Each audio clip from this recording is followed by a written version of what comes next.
సువర్ణాస్తాలతో ఆ రోజు సరస్వతి శిశు మందిరు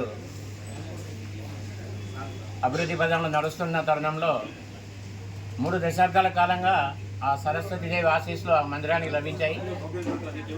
వారి కుమారుడు మాకు అత్యంత ఆత్మీయుడు తాటిపల్లి శంకరబాబు గారు ఇప్పుడు ఆ విధి నిర్వహణ బాధ్యతను తీసుకోవటం, తనకు తోడుగా అధ్యక్ష కార్యదర్శులు డైరెక్టర్లు ఆ తోడ్పాటు అందించడం చాలా హర్షించదగ్గ విషయం.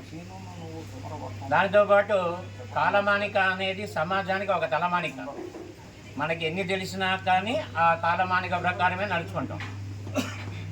ప్రత్యేకించి సరస్వతి శిశు మందిర్ ద్వారా వచ్చేది ఏంటి అని అంటే, ఆ సంస్థ ఎప్పుడు స్థాపించబడ్డది, విద్యార్థులు నిర్వాహకులు చేసే కార్యక్రమంతో పాటు సరస్వతీదేవి తల్లిని ఒక వ్యక్తి 4 అంశాలలో పూజించుకుంటాడు. బాల్యం నుంచి యవ్వనంలోకి వచ్చేంత వరకు తల్లి విద్యాబుద్ధులు నేర్పించమని నమస్కారం చేసుకుంటాడు.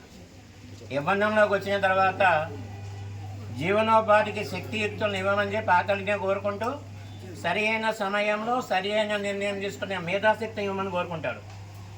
3వ తరంలోకి వచ్చే వరకు సంసార బాధ్యతలు అలా ఉన్నప్పుడు ఎటువంటి క్లిష్ట సమస్యనైనా అతి సునాయాసంగా పరిష్కరించుకోగలిగే శక్తి సామర్థ్యాన్ని ఇవ్వమని అంటాడు.